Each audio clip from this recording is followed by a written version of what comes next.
Hi everyone, welcome back to my channel, and I wanted to do this super fun tag video that I've been binge watching on everyone's channels. It was started by Kat L. She converted a series of makeup questions into handbag questions and inadvertently started this tag, which was right up my alley because I love talking about bags and I love hearing people's stories about bags.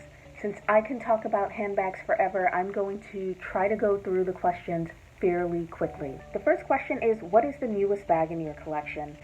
And this is the newest bag in my collection, which I have not revealed yet. That reveal / unboxing is coming up. However, before I did that, I wanted to tell you guys about the major disappointing experience that I've had with Chanel lately. And in order for this bag to make sense, you kind of have to hear about the whole story and my previous disaster unboxings before I got to this bag. So stay tuned. Please subscribe to my channel and I'll tell you all about it, but I needed a little bit of distance and to be not so annoyed when I told that story. But all that to say, my newest bag is a Chanel bag from the boutique, and I'll tell you all about it soon. Next question, what is the oldest bag in my collection?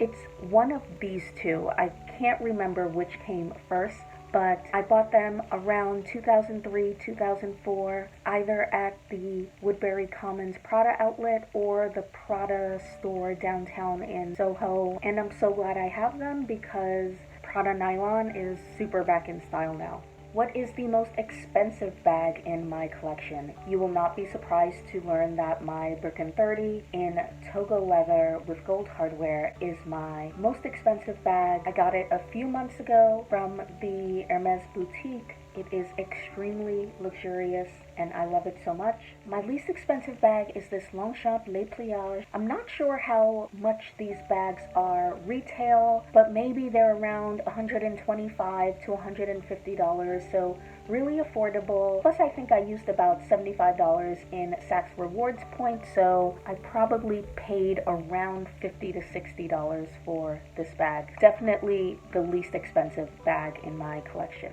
What is my everyday bag? And that's a toss-up between this bag, which is the Hermes Evelyn TPM, and the Prada nylon crossbody that I showed you earlier, but that nylon bag was missing for over 3 years. I only recently found it. So for most of quarantine, I've been using this little cutie. Under normal circumstances, I would tell you that the Longchamp or one of my Neverfulls were my everyday bags, but I haven't been into my office for a full day's work since March. So when I leave the house, it's usually to the grocery store or a quick errand, so I take one of these little bags. I've said it a million times, I'll say it again, I am not a mini bag person, so I am really truly surprised how much use I'm getting out of mini bags lately. I never would have thought that I, of all people, would say that a mini bag was my everyday bag, but things change. What is the bag with the best memory attached to it? And it's a toss-up, but I would probably say that this Louis Vuitton Speedy 25 in Damier Ebene has the best memory because this was my first Louis Vuitton bag. I bought it on a very special trip to France maybe 13 years ago in the Champs-Élysées store. I was so happy to get it. I have the best memory of buying it. I brought it back with me on the plane as my carry-on. I use this every weekend for years. And even though I don't really use it anymore, I plan to get the hardware buffed or shined or changed if necessary and give to my daughter. Although on a side note, she has already claimed the bag that is in that Chanel box that I showed you earlier, my newest bag. She's already claimed that as her first bag, but that will not be her first bag, maybe her second, but this for sure will be her first bag. If she's still into bags by then. She seems to really love bags already. Kids change, but if she's anything like she is now as a teenager, she'll probably be into bags. The next question is, what is the bag most worth the hype? And originally I chose my Kelly for this. This is future me going back and revising my answer to the Pochette Matisse, which was an incredible incredibly hyped bag. I got mine in 2015. I'm not sure about availability now, but back then they were so hard to find. The Pochette Matisse was so hyped, I almost didn't buy it because I don't like feeding into hype, but I'm so glad that I gave it a try because I've used this bag consistently for 5 years. It fit everything that I was looking for at the time. A mid-size crossbody bag with a little bit more flair. Depending on how you wear it, it can look really smart casual. These days I wear it with sweatpants. It's a pretty versatile bag. It's not a bag that can be dressed up, but it serves so many purposes. It fits a lot, it's very durable, the strap is adjustable, so it doesn't matter what height you are. I wasn't so sure when I bought it 5 years ago, but 5 years later I am happy to report that the Pochette Matisse was absolutely worth the hype. Okay, I'm cheating a little bit on this next question, which is the bag that is not worth the hype. And I'm admitting that I'm picking this bag because I can't really think of another bag, but I have a rationale. Stay with me. And that is, as I said earlier, I'm not a mini bag person. I do find great utility in mini bags, especially lately. I feel like I finally am getting what everyone else sees about mini bags. That being said, I'm not going to convert into a mini bag person anytime soon, but I get it now. That being said, these Chanel minis have become so coveted, especially the caviar minis. I love this bag. I have used it a lot. However, I would not pay thousands of dollars above retail. In fact, I didn't even pay retail for it. I used a bunch of Saks points, and so I paid $1,975 before taxes, I think. So while I love these bags, and I would absolutely buy it again in a heartbeat. So do I love it and do I think it's worth it for what I paid for it?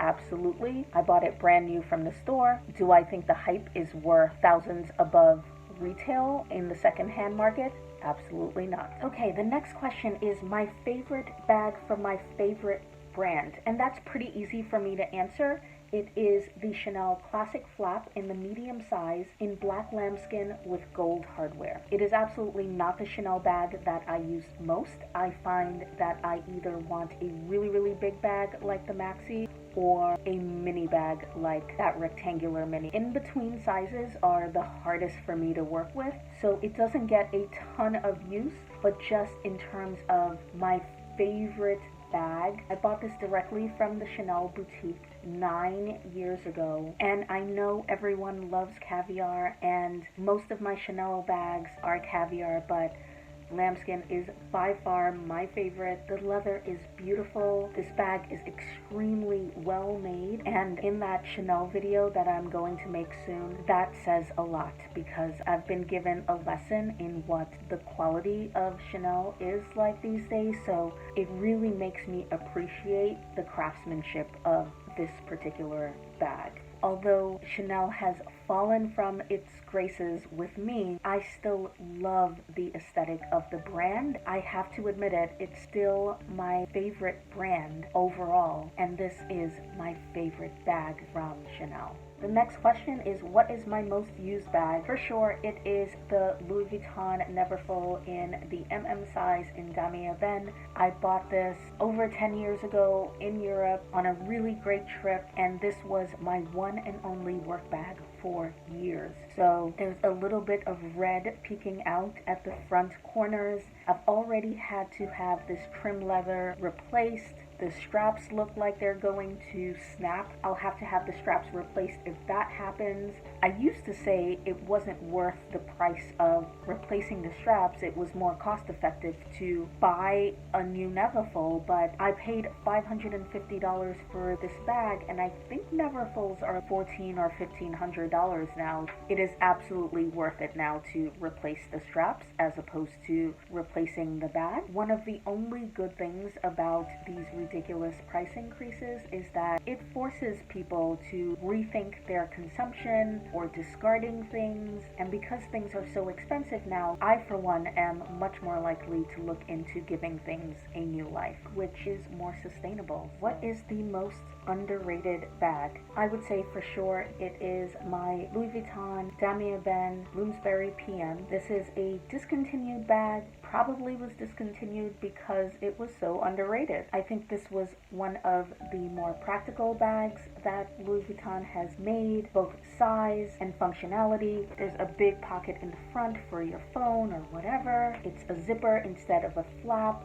The leather is all weather. The strap is adjustable, so it works no matter your height. The interior is extremely roomy, so it can be used as a work bag, an everyday bag, a weekend bag, a mommy bag. It's a very versatile bag, and I think it was hugely underrated. What is my most nostalgic bag? That question is kind of hard for me to answer, but I'm going to pick my Chanel Jumbo in the beige clear color in caviar leather with gold hardware, and it is nostalgic because this is what I wore to my baby shower. I was wearing a pink dress, which I never wear pink, and this looked beautiful with that dress. And for obvious reasons, it was nostalgic because that was a celebration of the arrival of my baby girl. I'm going to insert a picture of my most disappointing bag because I don't have it anymore. If you watch my channel, you know that I rarely sell anything, but I had to get rid of this bag. It is the Chanel Executive Tote in black with silver hardware. I was disappointed by that bag for so many reasons. It was supposed to be a structured bag, but it slouched. It had a strap, but it looked terrible when you wore it on the strap, and it was really awkward to carry on that strap, so it was really uncomfortable. And I do not find most bags uncomfortable. Bags that other people complain about the weight of, I don't find to be problematic at all. That bag should strictly be a crook of the arm or hand carry bag, but I was hoping to use it as a work bag, and every time I tried that, my arm would be killing me because I had way too much stuff in there, so I just couldn't use it for its intended purpose, and it was just way too formal and businesslike to be a weekend bag. And the last straw was that the leather is durable, but somehow I managed to put a gigantic scratch in the bag right in the front with a bag charm. I don't know how I did this, but I did. Every time I looked at that scratch, it just reminded me how disappointing that bag was overall. So that was the last question, guys. I hope you enjoyed this tag. I really loved making it. Thanks to Kat for stumbling onto a really great tag. I'll link her original video below. Please subscribe to my channel. Thank you so much for watching this video, and I will see you in the next one. Bye-bye.